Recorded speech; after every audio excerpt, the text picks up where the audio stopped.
Hello students, मैं Mahesh sir. हम व्याकरण प्रवाह का तीसरी कक्षा का पहला लेसन ले रहे हैं जिसका नाम है हिंदी भाषा, लिपि व व्याकरण। तो पिछले वीडियो में हमने देखा कि हिंदी भाषा का अर्थ क्या है और हिंदी भाषा का महत्व हमने पिछले वीडियो में हमने देखा था, और उसके साथ ही भाषा का मतलब भी हमने पिछले वीडियो में हमने देखा था। तो मैं कुछ दो लफ्ज़ आपको बोल दूंगा भाषा, हिंदी भाषा के बारे में। तो भाषा किसे कहते हैं? देखो, भाषा वह एक साधन है कि जिसके द्वारा हम अपने मत और अपने अंदर के विचार, अपनी भावनाएं प्रकट करने का जो साधन है हम उसे भाषा कहते हैं। मतलब फिर से मैं आपको दोहराता हूँ, भाषा का मतलब क्या है? भाषा एक बोलचाल का वह साधन है कि जिसके द्वारा हम अपने अंदर के विचार, अपने मत और अपनी भावनाएं दूसरों को प्रकट कर सकते हैं। इसको हम भाषा कहते हैं। उसके साथ ही हमने देखा पिछले वीडियो में कि भाषा के प्रकार कौन कौन से हैं। तो भाषा के प्रकार है, 3 प्रकार है भाषा के। एक पहला है मौखिक भाषा, दूसरा है लिखित भाषा और तीसरा है सांकेतिक भाषा। तो फिर से मैं आपको बताऊंगा, कुछ 2 मिनट में बताऊंगा कि मौखिक भाषा का मतलब क्या है। देखो, जो कुछ भी हम बोलते हैं या सुनते हैं उसे हम मौखिक भाषा बोलते हैं। मतलब मुंह से बोली जाने वाली जो भाषा है उसे हम मौखिक भाषा कहते हैं। उसके बाद हमने लिखित भाषा के बारे में लिखा। लिखित स्वरूप जो भी हम लिखते हैं, जो आपके पास सबूत होता है, प्रूफ होता है, उसको हम लिखित भाषा कहते हैं। मतलब जो कुछ भी हम लिखते हैं या पढ़ते हैं उसको हम लिखित भाषा कहते हैं। और उसके बाद हमने देखा कि सांकेतिक भाषा किसे कहते हैं। तो सांकेतिक का मतलब हमने लास्ट वीडियो में देखा था, फिर भी मैं बता रहा हूँ कि सांकेतिक भाषा मतलब क्या।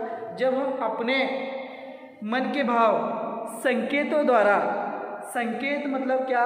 इशारा करके बोलना। इशारा करके बोलना मतलब क्या? जैसे देखो, ट्रैफिक पुलिस, मैंने कल एग्जाम्पल बताया है। ट्रैफिक पुलिस जो होता है वो सिग्नल पर ऐसे खड़े रहता है, उसके मुंह में सीटी होती है और वो कहता है कि रुकना है, जाना है, सर्कल में राउंड लेना है, वगैरह वगैरह। मतलब ये जो है, ये व्यक्ति या फिर अंपायर हो, क्रिकेट मैच आप देखते हो, वो अंपायर जो है वो भी क्या करता है? सांकेतिक भाषा का उपयोग करता है। क्योंकि सांकेतिक भाषा कुछ चंद लोग ही इस्तेमाल करते हैं। जैसे अंपायर हो, सिक्सर हो या फिर 4 हो, वो दर्शाने के लिए अंपायर क्या करता है? सांकेतिक भाषा का उपयोग करता है। या फिर हमने देखा कि सिग्नल पर, चौराहे पर जो खड़ा व्यक्ति है, ट्रैफिक पुलिस, वो भी सांकेतिक भाषा का उपयोग करता है। और जो गूंगा है, जो बोल नहीं सकता, वो व्यक्ति भी सांकेतिक भाषा का उपयोग करता है। यहाँ तक आशा है कि मुझे आपको यहाँ तक आपको समझ में आ गया है कि हिंदी भाषा और भाषा के प्रकार, यहाँ तक आपको समझ में आ गया। उसके बाद हम दूसरा चरण पर आ गए, दूसरे पड़ाव पर आ गए। देखो, लिपि के बारे में आज हम देखने वाले। इस वीडियो में आज हम लिपि के बारे में देखने वाले। लिपि का मतलब क्या है? देखो, भारत एक विशाल देश है। भारत एक विशाल देश है। विशाल मतलब क्या? बहुत बड़ा देश है। और भारत में बहुत सारे जाति धर्म के लोग रहते हैं। मतलब, और उसके साथ ही एक जाति है, एक धर्म है, तो धर्म के साथ उनकी भाषा आ गई, बोलचाल की भाषा आ गई, उनकी भाषा जो भी है।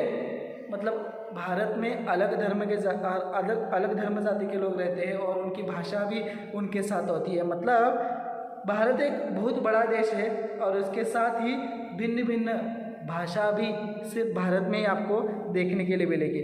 तो भारत एक विशालकाय देश होने की वजह से भिन्न भिन्न लिपियों में उनकी भाषाएं लिखी जाती है। जैसे कि हमने देखा कि हिंदी भाषी अगर व्यक्ति है तो उसकी लिपि जो है वो देवनागरी होगी, क्योंकि पुराने ज़माने से लेकर आज तक हिंदी भाषा विकसित हो गई है तो सिर्फ और सिर्फ देवनागरी लिपि के द्वारा ही विकसित हो गई है। क्योंकि हिंदी भाषा और संस्कृत भाषा, मतलब सबसे पहले संस्कृत भाषा का उगम हो गया है और उसके बाद उसके साथ ही हिंदी भाषा का उगम हो गया है, संस्कृत और हिंदी। और उनकी जो लिपि है उसको हम देवनागरी लिपि कहते हैं। तो लिपि के बारे में हम देखेंगे, लिपि किसे कहते हैं। तो देखो, भाषा को लिखने के लिए जो विशेष संकेत, चिन्ह निश्चित किए जाते हैं उनके व्यवस्थित रूप को लिपि कहते हैं। अब देखो भाषा लिखने के लिए जो विशेष संकेत दिए जाते हैं, मतलब भाषा, देखो हम मौखिक भाषा के रूप से हम बोलते हैं, कुछ लिखते हैं, तो लिखते समय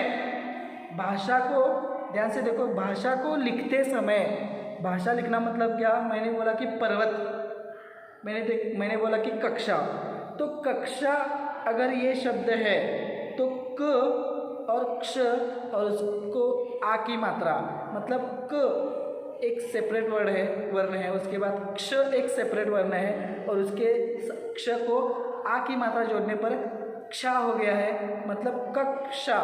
तो भाषा को व्यवस्थित रूप से लिखने के लिए जो विशेष संकेत दिए हैं, विशेष चिन्ह दिए हैं, चिन्ह होता है, देखो हर एक भाषा को लिखने के लिए जो वर्ण लिखते समय कुछ संकेत है, कुछ नियम है, तो भाषा को लिखने के लिए जो विशेष संकेत दिए गए हैं, संकेत के अनुसार ही हम लिखेंगे। अगर हिंदी भाषा का वाक्य लिखना है, जैसे मैंने खाना खाया, तो उसको एक नियम है, देवनागरी लिपि के अनुसार आपको, देवनागरी लिपि मतलब क्या, स्वर अ आ इ ई उ ऊ ऋ ए ऐ ओ औ अं आहा, व्यंजन क ख ग घ ञ च छ ज झ ञ ट ठ ड ढ ञ त थ द ध न प फ ब भ म य र ल व श स ह और ज्ञ क्ष त्र, ये जो है वो पूरी वर्णमाला है और उस पूरी वर्णमाला के अनुसार उसकी सहायता लेकर ही उस लिपि का उगम हो गया है, वो लिपि हम लिखते हैं। हर एक भाषा का, हर एक, हिंदी भाषा के बारे में बात कर रहे हैं, हिंदी भाषा के जो भी वर्ड्स है जो व्यवस्थित ढंग से लिखे हैं वो लिपि है, लिपि हम यूज़ करते हैं, वो लिपि का एक व्यवस्थित रूप से हम उस लिपि के अनुरूप हम लिखते हैं हिंदी भाषा। तो फिर से मैं बता रहा हूँ, भाषा को लिखने के लिए जो विशेष संकेत चिन्ह निश्चित किए गए हैं उनको व्यवस्थित रूप को लिपि कहते हैं। तो हर एक क्षेत्र की, हर एक भाषा की लिपि अलग अलग होती है। जैसे हिंदी और संस्कृत भाषा अगर होती है आपके पास, तो हिंदी और भाषा सिर्फ उनकी लिपि जो है वो देवनागरी लिपि है, हिंदी और संस्कृत की देवनागरी लिपि है। उसके बाद उर्दू भाषी अगर लोग हैं, मुस्लिम लोग हैं, तो उनकी जो भाषा है वो उर्दू है। तो उर्दू भाषी लोग जो है उनकी भाषा, देखो वो राइट से लेफ्ट लिखते हैं और हम लेफ्ट से राइट लिखते हैं, तो उनकी जो उर्दू भाषा है उनकी लिपि जो है वो देवनागरी है, उर्दू की फारसी है। उसके बाद अंग्रेजी लोगों की लिपि जो है वो रोमन लिपि है। उसके बाद पंजाबी की गुरुमुखी है।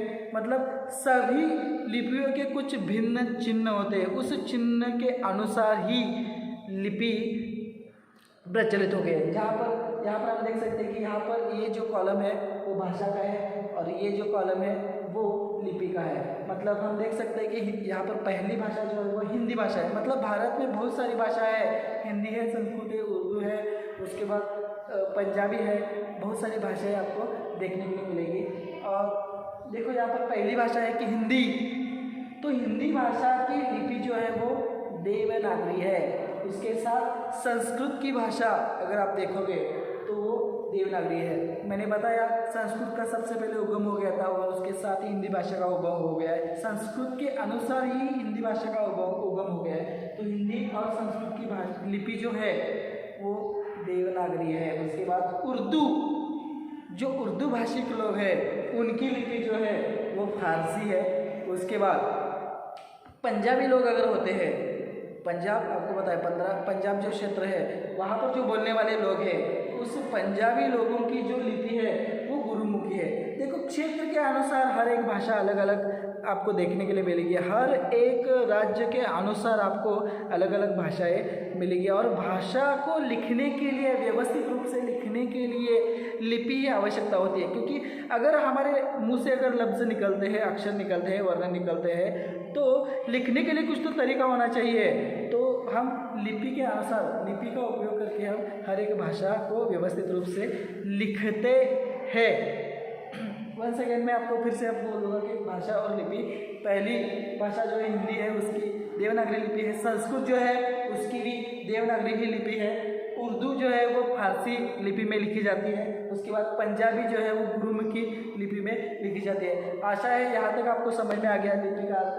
भाषा को लिखने के लिए जो विशेष संकेत दिए जाते हैं, जो विशेष चिन्ह दिए जाते हैं, उसको व्यवस्थित रूप से जब लिखा जाए तो उसको वहाँ पर लिपि उसे कहते हैं। लिपि के अनुसार ही हर एक भाषा लिखी जाती है। ठीक है, उसके बाद हम अगले पड़ाव पर आ गए हैं व्याकरण। देखो लेसन का नाम ये है कि हिंदी भाषा, लिपि और व्याकरण। अब देखो हिंदी भाषा का हमने ज्ञान किया, उसके बाद लिपि के बारे में हमने अभी देखा, और उसके बाद व्याकरण के बारे में हम थोड़ा बहुत देखने वाले हैं। देखो व्याकरण किसे कहते हैं?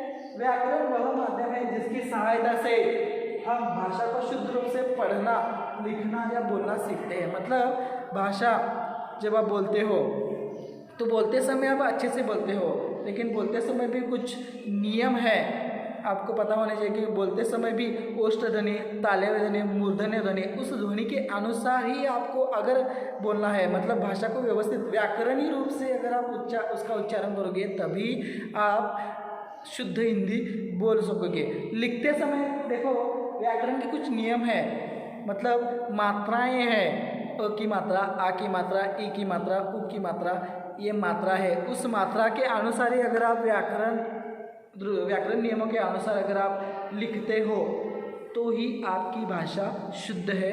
जैसे हम कक्षा में जब नोटबुक चेक करते हैं, कक्षा में मतलब तीसरी कक्षा की, दूसरी कक्षा की नोटबुक हम चेक करते हैं, तभी हम वहाँ पर सर्कल करते हैं। जो शब्द गलत है उसको सर्कल करते हैं, जो शब्द अच्छे से लिखा नहीं, आ की मात्रा के अनुसार, ई की मात्रा के अनुसार अच्छा शब्द लिखा नहीं, तो हम क्या करते हैं, उसको सर्कल करते हैं, उसको खींचते हैं, उसके नीचे रेखांकित एक अंडरलाइन करते हैं, एक रेखा निकालते हैं। इसका मतलब क्या है कि छात्रों को समझना है कि व्याकरण इसे ही कहते हैं कि व्याकरण की दृष्टि अगर हर एक लफ्ज़, हर एक अक्षर आप लिखोगे, उसके नियम है, मात्रा के अनुसार हर एक शब्द लिखोगे, तभी आप हिंदी भाषा के अच्छे छात्र हो, और हिंदी भाषा तभी व्यवस्थित है, सही है। मतलब व्याकरण वह माध्यम है जिसकी सहायता से भाषा को शुद्ध रूप से पढ़ना सीखेंगे, लिखना सीखेंगे और बोलना सीखेंगे। मैंने अभी बताया, देखो बहुत सारे ऐसे शब्द हैं कि जब आप बोलते हो तब वहाँ पर भी आपकी गलतियाँ होती है। जैसे अनुनासिक शब्द है, अनुनासिक का मतलब है कि नाक से उच्चारण होने वाला शब्द जो है वो अनुनासिक है। और इसके बाद अनुस्वार वाला शब्द कंगन, और बहुत सारे उसमें प्रकार है, तो बाद में देखेंगे।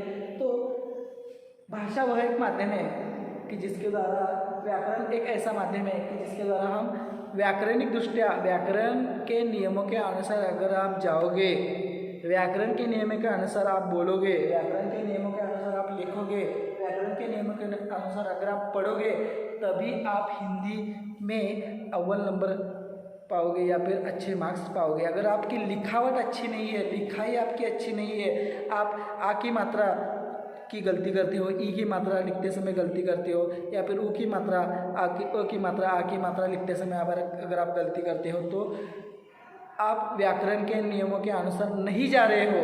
तो व्याकरण नियमों के अनुसार अगर आप जाओगे या फिर पढ़ोगे या फिर लिखोगे या फिर बोलोगे, तभी आपका व्याकरण हिंदी का अच्छा बनेगा।